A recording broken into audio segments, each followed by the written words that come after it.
Through Hello everyone, and welcome back to the 6th episode of the Cornered Podcast. Here I have with me my good acquaintance, Afton. We're currently doing this on Discord, so everything's gonna sound slightly weird. That was on purpose. I know. For the record. For the record. For the viewer. For the record. So, this one's kind of out of left field, so we're going to be more rambly than usual because I have nothing scripted. And I literally just told Afton the topic of this episode about a minute ago. And we're going to be talking about our future game studio. Yeah, we wanted to make a game studio because we want to make games and do like publish games. Video games. Like you gotta have a game studio. So, presenting Schrodinger Studio. Yippee, yippee, yippee, yes, yippee. Because will we or will we not be making a game? Is there a game or is there not? The only way is to check the box.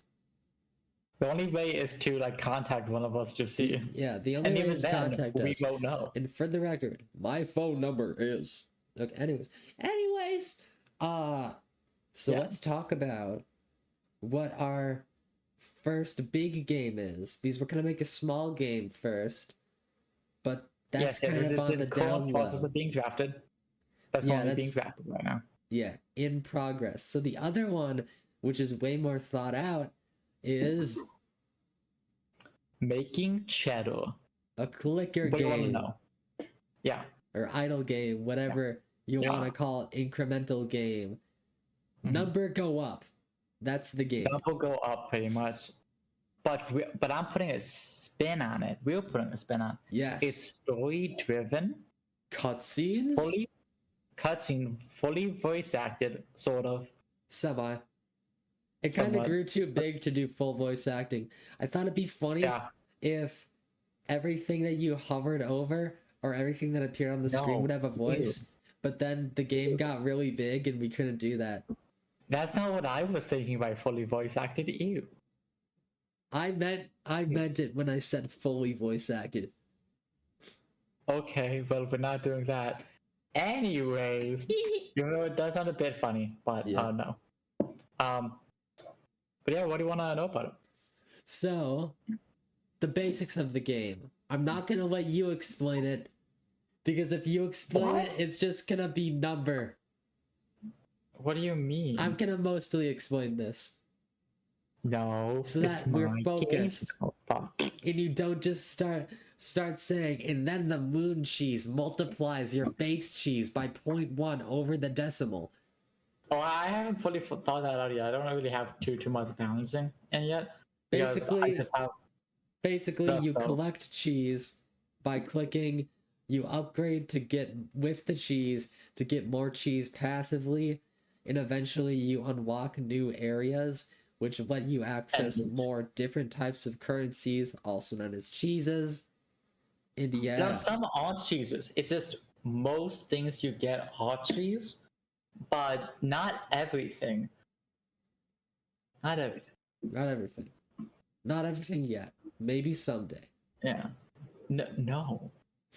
Anyways, that's practically the main gameplay loop. And then you prestige every once in a while, where you kind of restart, but you unlock new stuff in a better passive income.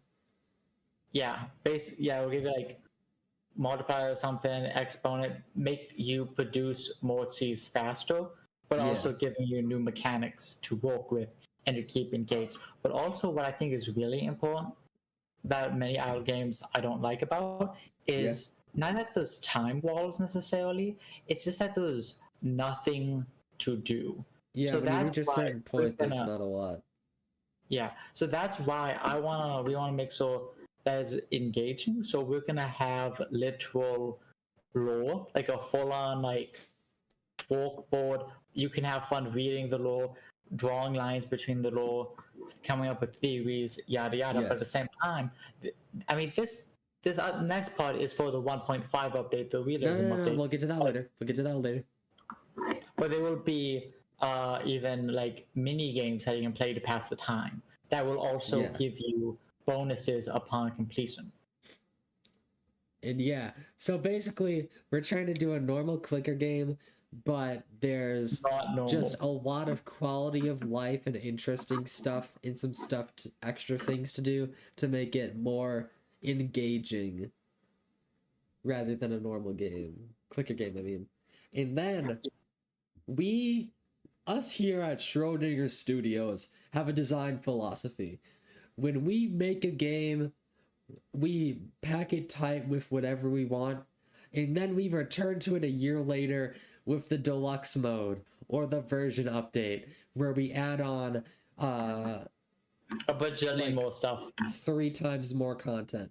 So basically, like a year, I don't know how long it takes down the line, we're gonna release Making Cheddar, the realism update, which is 1.5 because of Yeek. And then in the realism update, it's gonna be more than a year. It's gonna overhaul. It's not gonna overhaul everything necessarily. It's just gonna add a whole bunch of new content, a whole bunch more stuff to do, making things more realistic. Though it still be wacky, stuff will just be more explained, but also there'll be a few funny moments in there. More cutscenes. More cutscenes. But it will definitely be more than a year. It'll probably be a year and a half at least after 1.0 releases.